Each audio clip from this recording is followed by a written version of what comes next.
In order to build an application, you have to understand something. A very basic concept in building anything. This concept is the concept of problem solving. You have a problem and you're building a solution for that problem. In the case of software development, the problem is usually having a server, for example, and having to connect that server, this is my little server, can't really draw, to a bunch of people, a bunch of users who desperately need to talk to that server. So this is your server S, this is your server S, and these are your users U. Now the users very much want a way to store information and retrieve that information later. So they've got a database somewhere, or we've got a database somewhere. Sometimes you can also store data on the server, not only in the database, but I digress. There's that little need for the users to store something and retrieve it later, or even not store something but get access to something that you've stored on the server. Now, so there's a two-way communication. There's the users trying to talk to the server, so that obviously goes that way, and then there's the server talking or communicating back to the users, and that goes that way, and this is it. So we have to solve that little issue because we're the techies and the little nerds who write the code. So that is where an application comes in. So you've got this problem, and in order to solve it, you have to build a solution. Now, what I'm actually trying to explain is an architecture. But in order to know why you need an architecture, you need to understand where you're going to apply that architecture and why it's needed. And this is what I've just explained, what you're going to apply it to. You're going to apply it to a solution, a project, a castle, you could call it. So now, in order to explain why you actually need an architecture in your solution, why not just offer them the solution, write the code however you want, and give it to them? Now, apart from the obvious answer of having a modularized code or readable, legible code that other people can understand and you can understand in future when you come back to it, because we've all been there where we've written code and we come back to it a few months later and we don't understand what in the world we're getting at in any part of our code. Now, apart from that obvious problem, right, architectures give you a solution to that, yeah, but that is more well known because it gives you that structure, and because you know the structure, you know that always when you are looking for user interface things, you can go into presentation, widgets and all that. You already know the structure of a project always. You don't have to search to find, right? So apart from that obvious solution, obvious issue and its solution being an architecture, the deeper need for an architecture stems from let me put it in a scenario. Imagine that you're building with a Lego. You're building a really cool Lego castle, and you've essentially got all of the Lego pieces. Some are big, some are very small, and they all fit together in different ways, really. Now, think of that castle as your Flutter application. Each Lego piece is a different part of your code. It could be things like buttons, like colors, text that you see on your screen. It could be the part of your code that talks to a server, or the part that manages the state of your application. It could be different features. Different features could be different blocks, right? So all of these are blocks of Lego pieces.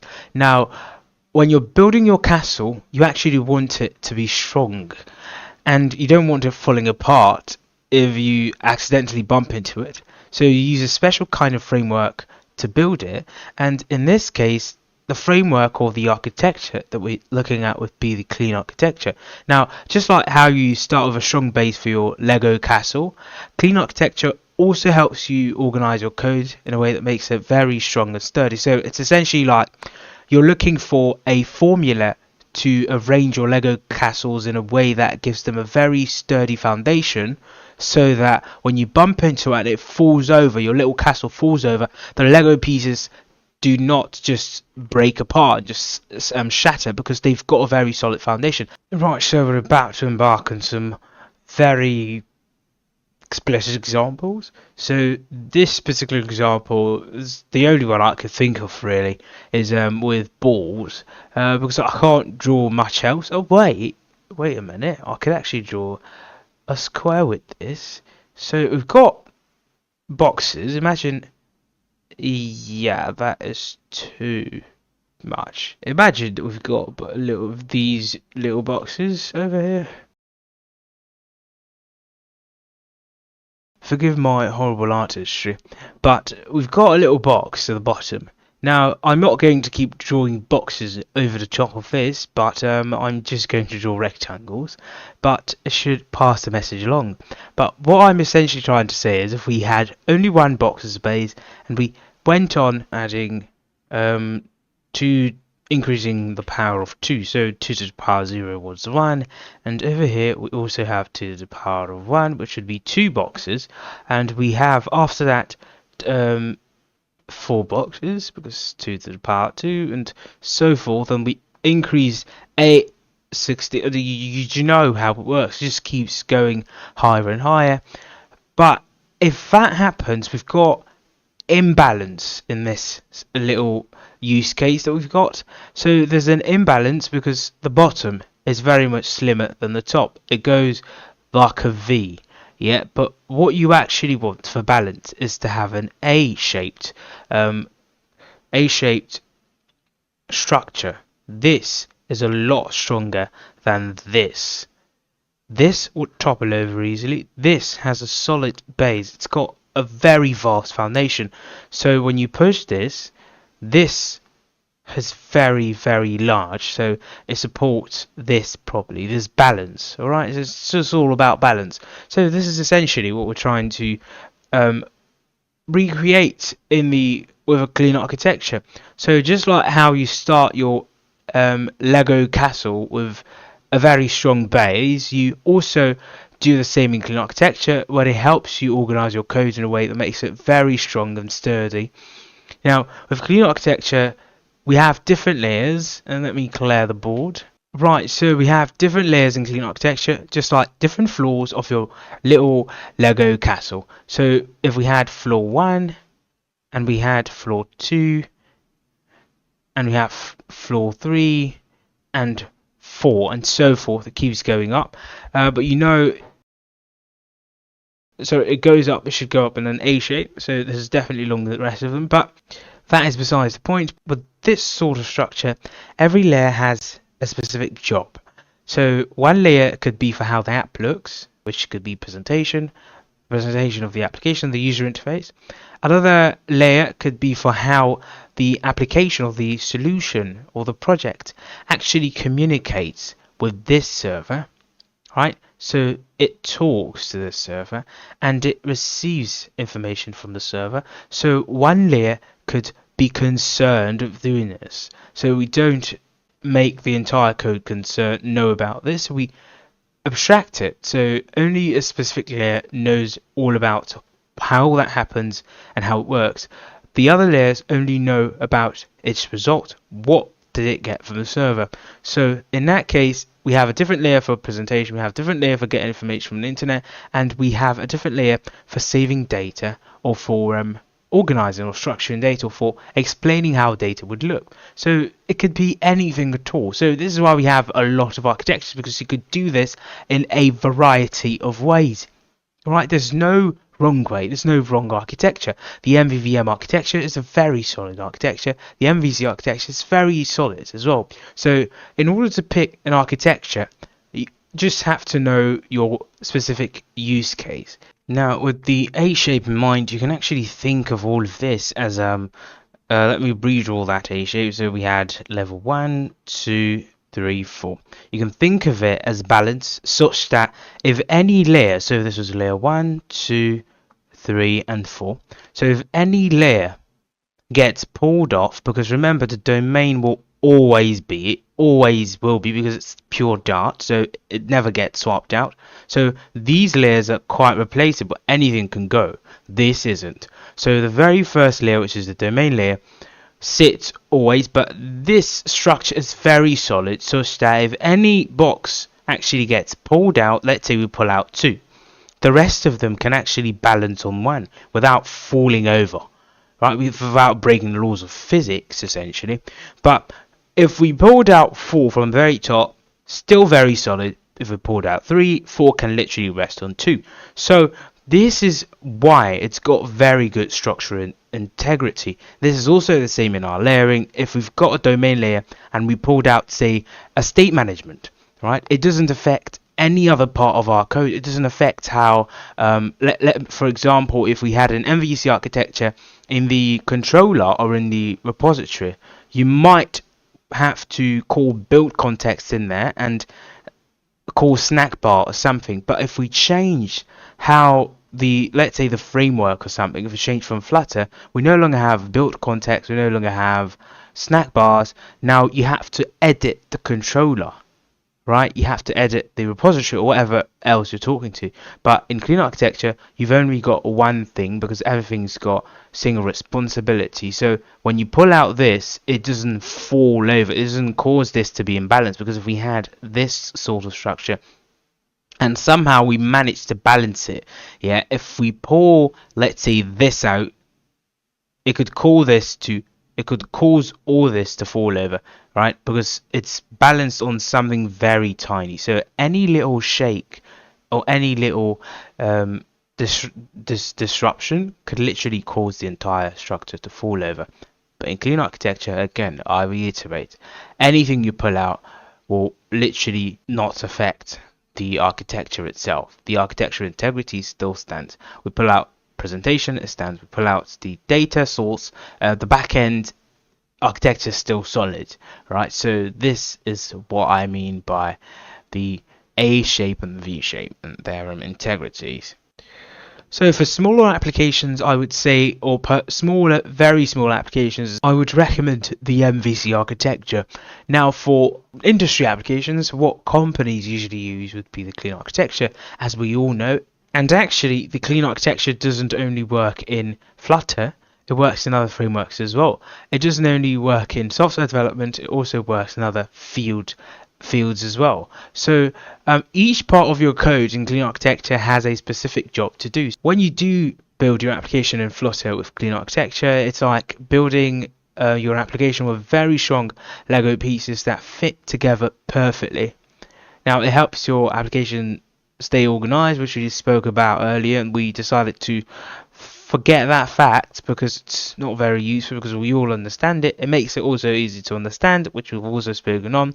It's also less likely to break when you make changes or add new features, and that is the most important part of clean architecture to me, because I've been in that case where I had a code base and I had to swap out an entire functionality. I only had to touch specific layers and the other layers simply worked perfectly, right? So swapping out a backend, so say we're swapping out Firebase for Node.js, or Node.js with Express with MongoDB. That is an entire stack. Firebase already performs backend as a service, but so you don't need all of that. But when you want to swap those out, you can easily just go to your data source and swap it out. And that is it. Just change how the functionality works. Your tests should still pass. Everything else should still work the same way. You don't have to touch anything else. So when someone, or when you're working in a team and you want, or let's say you're a senior developer, you could quite literally write all the contracts in the domain layer and let the juniors write the implementation. So your junior developers will do all of the implementations based on the contracts that you've defined. So clean architecture's use cases are quite limitless. Alright, so now that we understand why we need clean architecture, let's see how clean architecture helps the user do this better, or how it helps us as developers do this a lot better. we have three major layers in clean architecture, and those are the domain, the data, and the presentation. Right? They go in a specific order. So the very foundation, right? I told you it goes in an A structure. So we have a base, a very strong foundation. That foundation will always be your domain. So the domain layer will always act as the foundation. Why? Because this contains raw code. It literally contains code that isn't tied to the framework. It contains pure Dart code. Right, so whenever you even decide to stop using Flutter in your application, swap it out with a different framework. It could be any Dart framework. The domain layer does not break. It doesn't underline everything with red if you delete Flutter from your system. So if Flutter gets flushed from your system, domain layer keeps standing. That is a very sturdy base. It's super sturdy. It doesn't concern itself with build contexts. It doesn't concern itself with snack bars. It doesn't concern itself with anything related to Flutter. It's purely Dart. So now in the same domain layer, we've got, let me tag that as D. In the same domain layer, we've got contracts that define how the application should work. So we have a contract that tells us how each model for that feature. So we group these. We can really talk about this later, but basically I don't really want to talk about features and how to organize them. But in this scenario, in this case, you can do whatever you want. We've got different ways of grouping features. Now, automatically, you break your solution into features, right? We have the authentication feature. You could have a home page, a home feature. You could have orders, right? You've basically done it in the back end part of the tutorial. So we've got those features that have been organized semantically. So you could either decide to arrange your folders in such a way that you've got features, right? So each feature gets its own folder, and inside each feature you have all layers of your clean architecture. Now this is the approach that I personally always use, but there's a different way to do that, and that's called the feature first approach, and there's a different word called the repository approach, I believe. So in that case you have just one single standard block of layers. So we have the three main layers sat only in your source folder, only three of them. Now in each one, so this would be data, this would be presentation, PR, and this would be DO, domain. So inside each of these you then put in your features. So features come second, but repositories come first. Right, so in here you would then have the authentication. So authentication's data files or modules will live in here in the data / authentication / its things, right? And then in here you would have the presentation, so that would be presentation / authentication / and then you have things like login view, the sign out view, and then in the domain layer you would also have domain / authentication / and then you have all of your domain folders like entities, use cases, and the rest of them. Right, so that is causing me to digress, and I don't want to, so I'm going to erase all of that. But however you choose to arrange it doesn't matter to me, but it can matter to you. But however you wish, you always have these three for a feature. So a feature has its domain layer, which explains the contracts, how the models will look when it's fetched from the server. So when we fetch a model from the server, say a user model, what would it look like? What characteristics would it have? What functionalities would a model have? What can a user do? And so forth. Now we then have the repositories, the repository contract.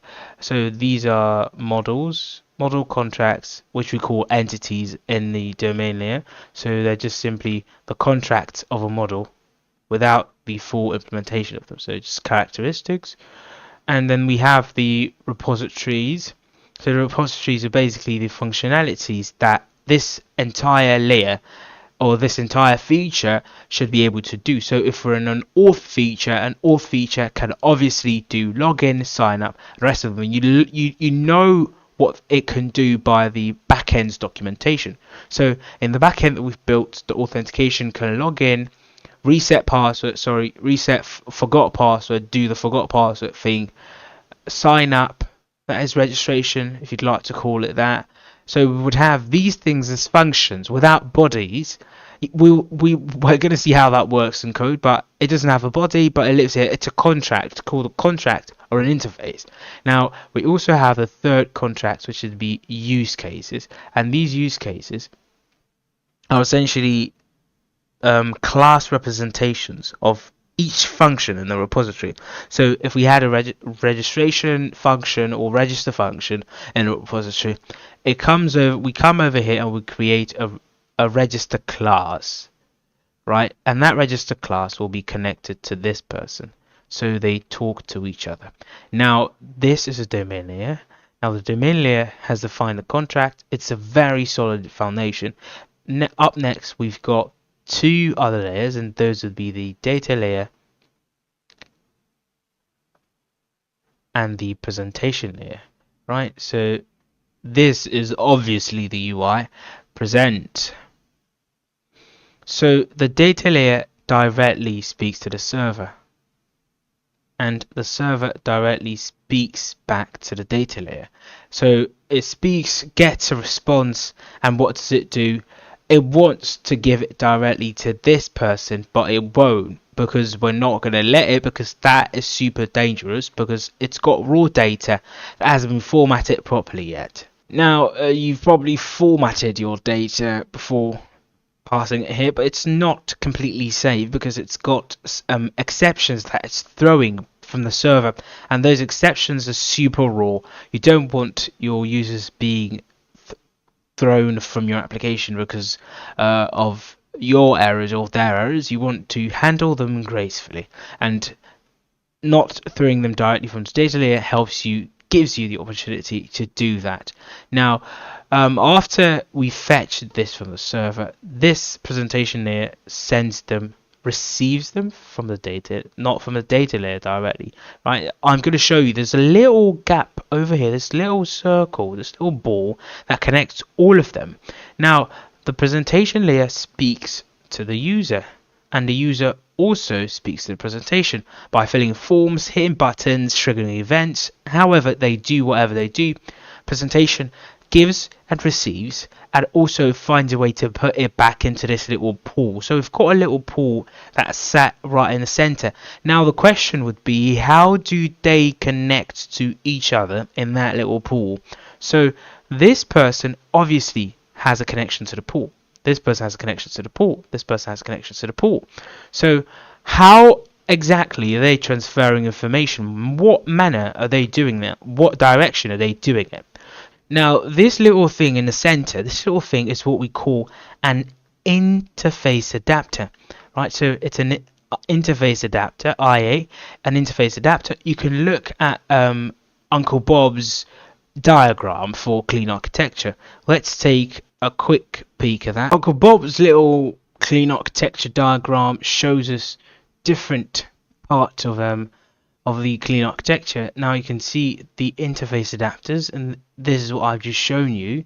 You've got your frameworks and drivers. These are the technical names for these things. So the frameworks and drivers would be Flutter or React, whatever framework you're using to present your user interface lives on this layer, right? So the presentation layer, like I told you, this is why the clean architecture is so sweet, because it literally is inclusive. It lets you use whatever you want at all. It's not patterned only for Flutter or for a particular framework. It lets you use anything at all. So you can see it's just for frameworks and drivers. So it could be Flutter, web framework, any framework at all.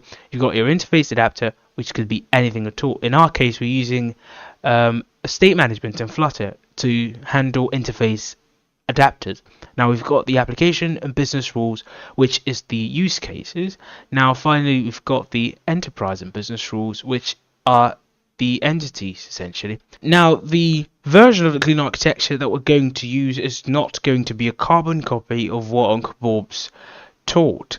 Uncle Bob's taught clean architecture. He's given us a pattern to follow, and what you do is to adapt it to your framework. So in our framework, we've adapted the clean architecture, and this is what we've come up with. So the IA, meaning the interface adapter, would be this little pool that connects all of them, where they all come for their life source or for their feeding. So they put data in and they also receive data. Now back to this. So the presentation, rather, the user will send data in here. Now that data needs to get to the server somehow. Now in order for that data to get to the server, the presentation has to pass it all the way down here. Now it comes into the adapter. The adapter depends on use cases, not repositories or entities. Depends on use cases that come from the domain, right? So it depends on these use cases. So it goes down and it calls them, and it says use case, give me the registration use case. Now the registration use case is dependent on the repository, right? So like I've shown you, it sends information to the repository and it receives, but this repository is only a contract in the domain. So this repository, when we're doing, or when we're actually initializing our application, we're going to give it we're going to give the use case, which we're going to pass to the interface adapter, a real implementation of that interface, this interface. So, but however, this interface is going to connect the use case to the internet. Now, how does it do that? This little interface is going to somehow find the way to directly connect to the data layer. Now, the data layer has its own repository. It has models, and finally it has data sources. I hope I'm not confusing you lot, but I'm trying my best to make it as simple as possible, but it can get complicated, so please stick with me. If you're confused, dial back a little bit. And so these kind of match. The models are the proper implementations for the entities. Remember, these are contracts, no proper implementations yet. So the implementation happens in the data layer. So the data layer implements this. The repositories are implementations of this. The data source is an implementation of nothing. It just talks directly to the server. Now this repository that lives in the data layer will be an implementation of this, meaning it's a type of this repository. So since the use case is actually depending on this repository, a repository of this particular type, we can go ahead and pass it the implementation rather, but it still depends on this type. But because these two are the same type, because this is a subclass of this, it will work when we pass this directly to this person instead. So this is the contract that connects these two, but when we're actually using it, we don't pass the fake contract or just the contract, because the contract does not have a body. It doesn't have functionality. It's just a contract. So we pass in the actual implementation of that contract, right? So similarly, when we're defining what a repository function will return, say a register function would return a user entity, or a user, essentially, a user object. Now we will go ahead and give it the type of this. We're telling it your type would be this because it's a contract. We're telling whoever's writing the implementation we want it to be of type this, but we don't know what that type would do. We don't know if it will copy with, or if it were to JSON or to XML, or from JSON or from XML, and so forth. So, but all we care about is the definition of what it has, and that is it. So someone else can go ahead and implement the entity and give it whatever functionality it's meant to have, and they do that by making a model. This is very dirty, but please stick with me.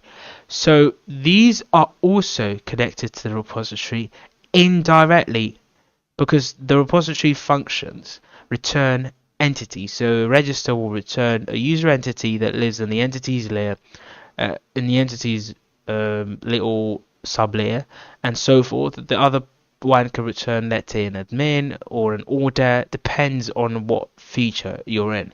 So let me reiterate. Presentation talks to the adapter talks to the use case talks to the repository.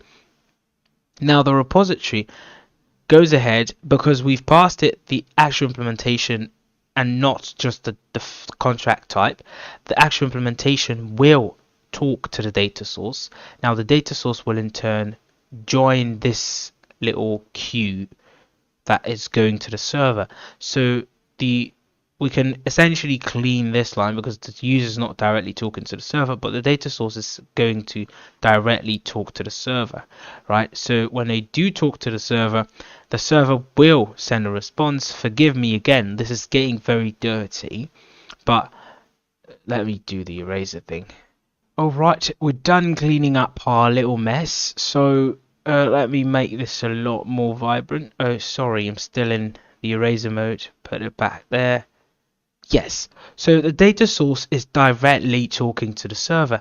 It gets that information back from the server, right? We put that this way. It gets the information back, so there's information flowing back to the data source.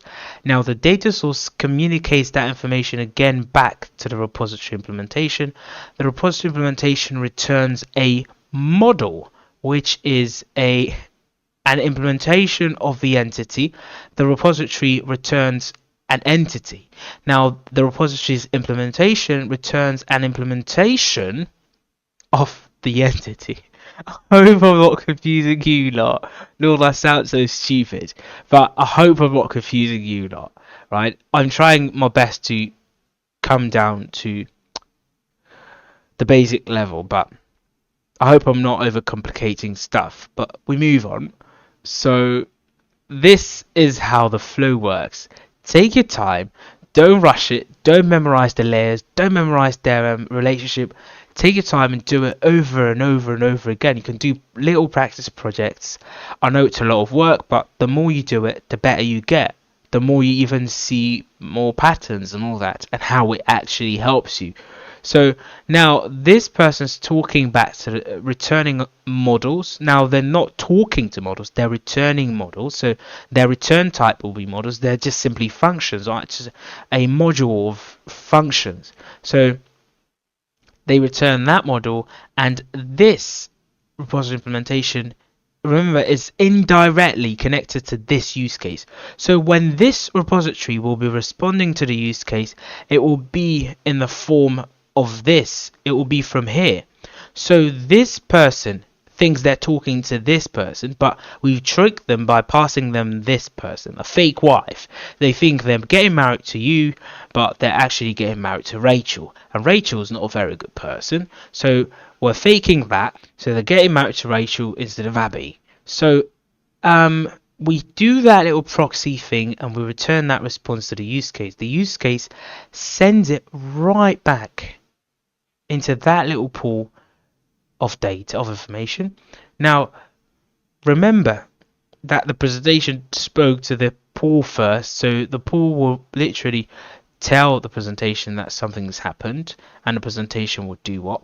Send it right back to the user. So let's go through the flow one more time. So presentation talks to the adapter talks to the use case, and the use case talks to the repository.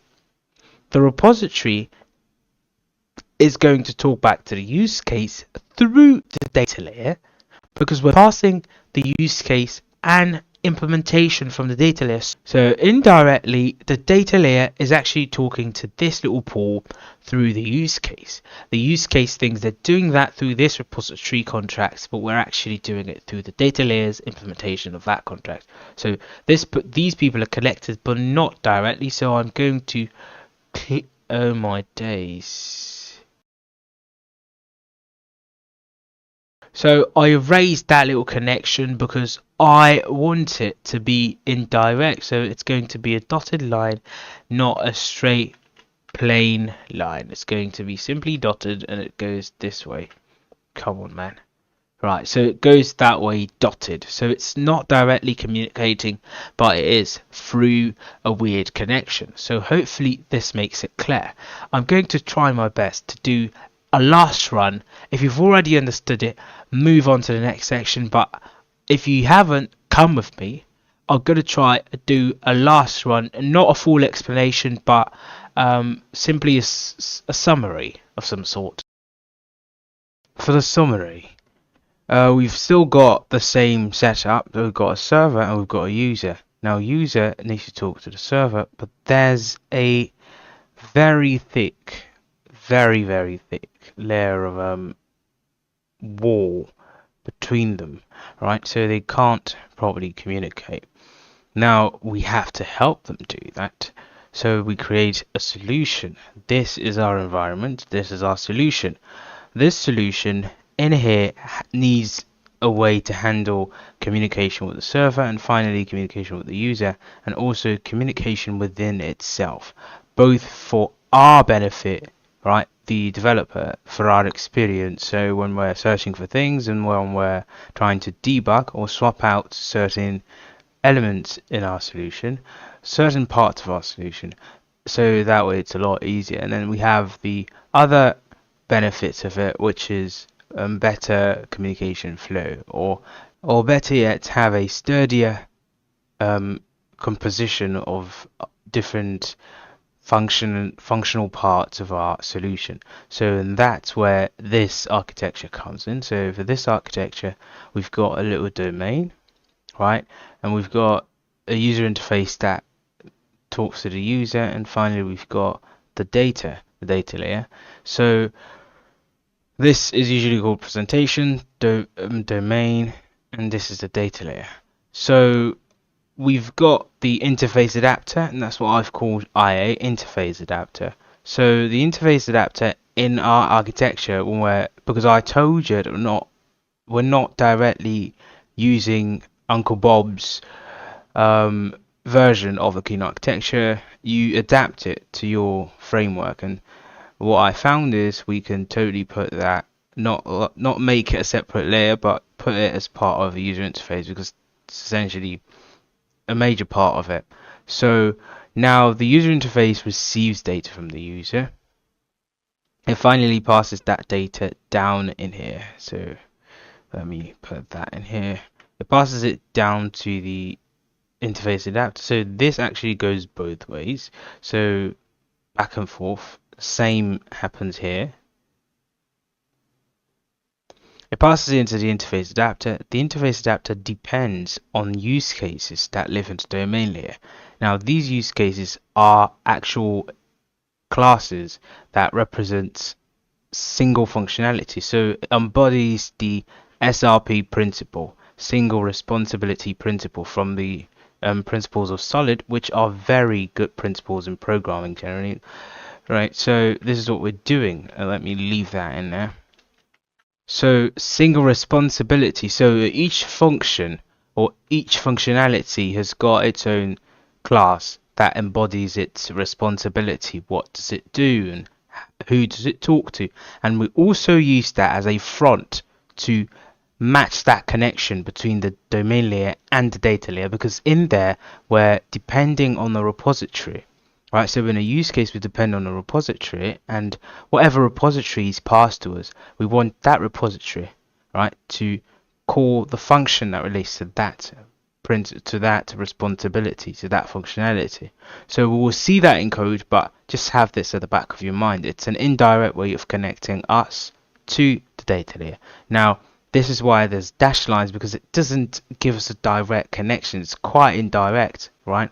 If you had an override of the repository type in a different layer, you could still pass that in here, which we do in testing.